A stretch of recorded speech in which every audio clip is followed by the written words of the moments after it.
2:30, baby, won't you meet me by the beam? Too early, maybe later, you could show me things. Hey guys, this is Jacolia of Jacolia Gems. Thank you for coming back home, family. If you happen to be new here, I definitely hope that you hear something today that would persuade you to stay. I'm going to jump straight into today's video.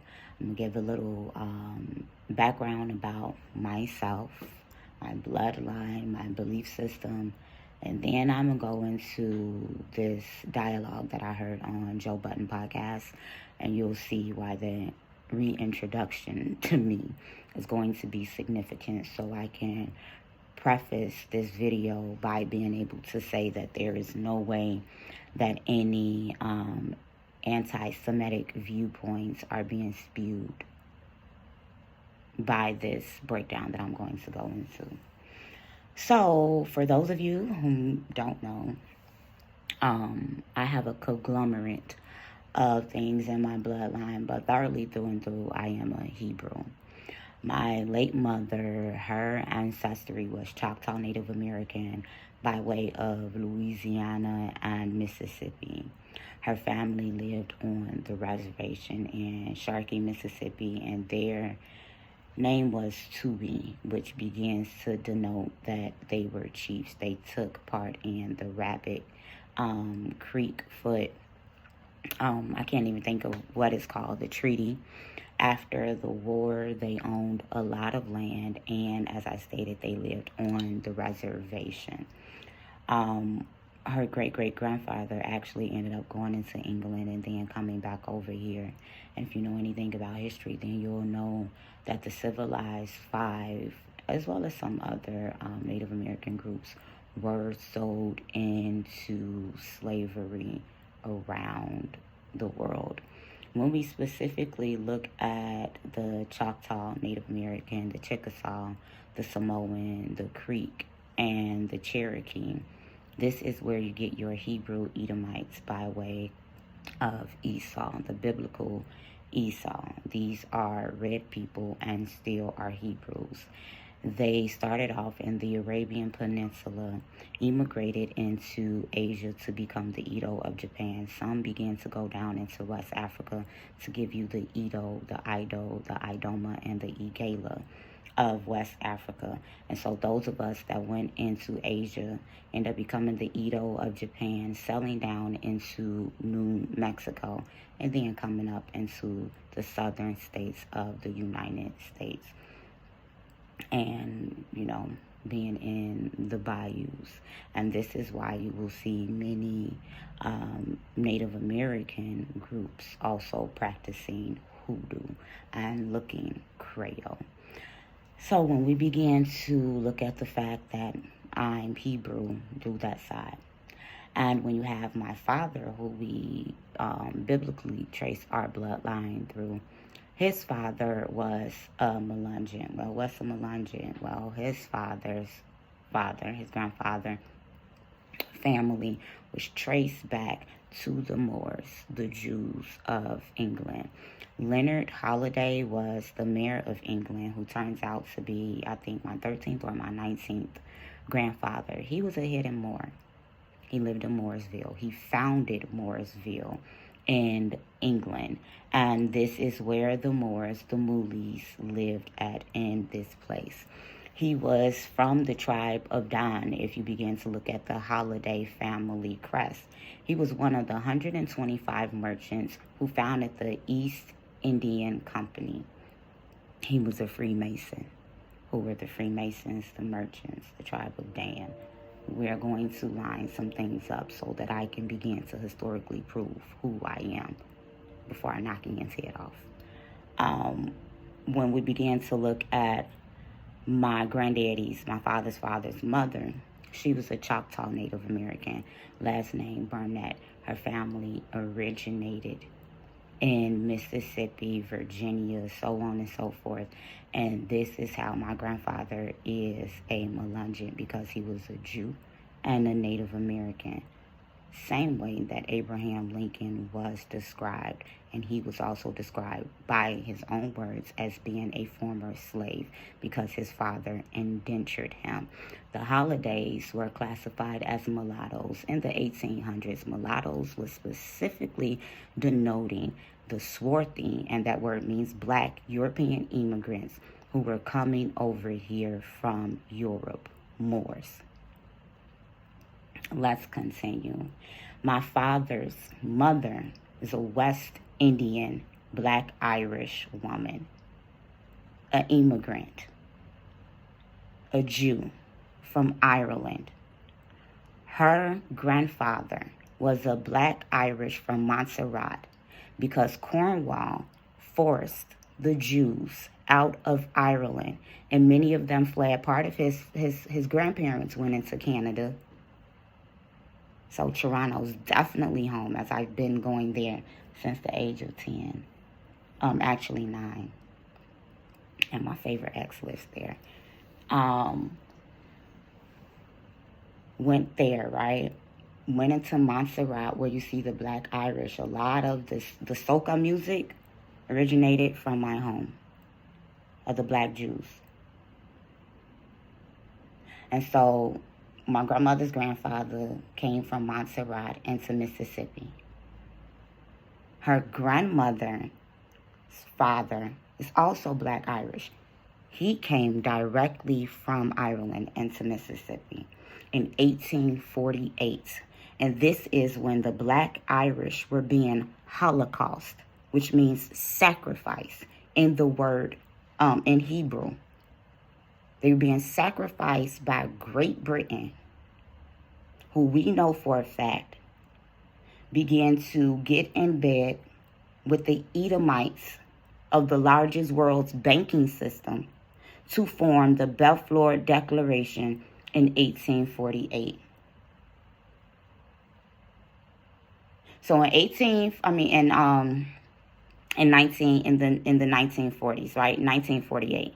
And it's just funny that this happened 100 years after my great-grandfather was forced out of Ireland. In 1848, the Black Irish were forced to sell their farms in Ireland. And they came over here in Mississippi and were allowed to become farmers again because the Edomite Choctaw Native Americans were already mixing in with some Sephardic Jews from Spain. And when these Black Irish came into Mississippi, the Jewish population went from around 5,000 to over 50,000. Why? Because my Black ancestors, by blood, are Jews. Let's talk about when Europeans started to become Jews. And let's talk about when Edomites, because Edomites are still Hebraic people. Whether they look more Hispanic, maybe they look more Arabic with a lighter complexion and a curly hair, or they can look my complexion and look just like me because I stated I have Edomite blood in me. And this is how Native Americans were reclassified from being Native American to African American. This is how swarthy European immigrants were reclassified from Moors and Mulattos to African American. We were reclassified. And just as biblically prophesied, our identity was taken away from us.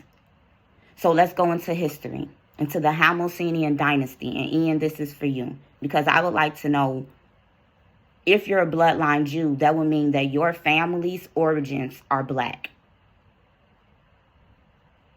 Or are you an Edomite? Are you a convert? Are you a Gentile and you're a convert? Either way it go, if you keep the law, statutes, and commandments of the Most High, Yod He Wave, you're all good. Let's clear some things up. However, when the Jewish nation is actually originated, we became Israelis when we were still in exiting Egypt, before we even got into the land. So Israelis existed in the Hebrew before this Balfour Declaration state of Israel over there before the Suez Canal was created to begin to separate the Middle East, even though it's on the African tectonic plate, even though the Levant, Mesopotamia, all of that area is Africa. Let's talk history. So in the Hasmonean Dynasty, when the Israelites were under Greco-Roman, Greece captivity, there was a tribe of Judah and Ish. You wear a red string on your arm, which tells me that you're studied in the Kabbalah, or that you possibly identify being from the tribe of Judah.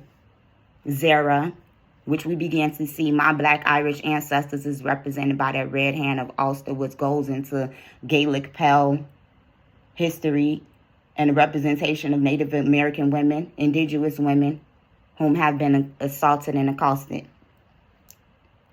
So in Greco-Roman captivity, the Hasmonean Dynasty, led by Judas Maccabees, began to live autonomously, alone, in their own areas, just like my grandfather, Mayor Leonard Holliday, built up the farmland so that the Moors, the Moolies, could live autonomously amongst the rest of the people.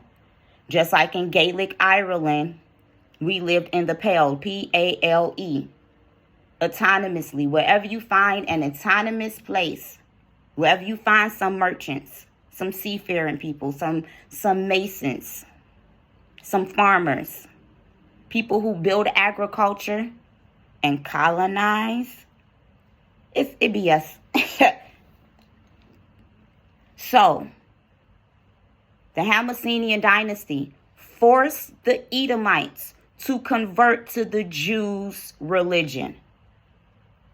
And they became learned on the oral tradition, on the laws, the statutes, and commandments of Yod-Heh-Wav-Heh.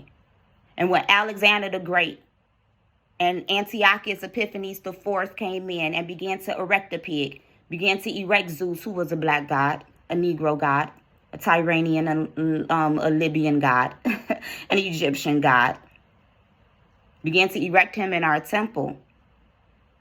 And then we came in to rededicate our temple, which is where we get the Feast of Dedication, or Hanukkah, the Feast of Lights, which is not a Feast of Yod-Heh-Wav-Heh, but you can keep it if you want to. But I will warn you that the Feast of Lights, Diwali, that just passed in India, you'll see a lot of this influence in Hanukkah, which is what a lot of the world Edomites keep today. So do you want to keep it or not? And this influence will come when we were in the Persian captivity. Y'all gonna have to talk to somebody that know a little bit of something. Because all you black men, Joe Budden, Ian, Keno, Shampoo, Queen's Flip, y'all sitting there and y'all let Ian, a Jewish man, come in and compare his history to black history without y'all being able to tell him that Jewish, Moorish history is black history, and that he would not have the belief system if it had not been for us, that the Rothschilds are Edomites, they're converts, and some of them are from the tribe of Dan. Can we talk about it? Or is that too much to deal in fact? I just want to know. Because these black men were mentioning how in Oklahoma we had our own banking system and all these other things. In Chicago, on the west side, to be exact. All up and down Madison, we had our own doctors. We had our own lawyers. We had our own cleaners. We had our own accountants. We had our own grocery store. It is burnt down and demolished. So for that man to sit there and say, y'all were once like this, what happened? You. You happened. It's the times of the Gentiles, so you got it. That's the Most High doing. Tables turn. That's the Most High's doing. It's the time of the Gentiles, and y'all got it. Black people ruled the world for millennia, all the way up until Mansa Musa of the Mali, the Mandinka, who are known to be direct descendants of King Solomon. So don't get it twisted. I think that black men need to do better. about researching their history, about having educated conversations, and stop making it so comfortable for people of other races, ethnicities, nationalities, and origins to come into your space that you created and to do a psychoanalytical comparison of trial and tribulation when it was us who was being sterilized in Germany during World War II. Did they talk about that?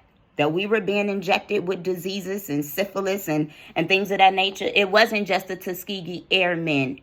When we began to look in World War II, this is why Whoopi Goldberg began to say that it was a religious war. It was Zionism, those who wanted to rebuild the state of Israel in 1948 with the Balfour Declaration. So we have to be aware that this was the Ottoman Empire at war. The statue in the book of Daniel, when it has those two legs, that's the east and that's the west. And those are 5 on each side. Those are the 10 kings of end time prophecy in the Melchizedekian roll from the Dead Sea Scrolls in the Qumran caves.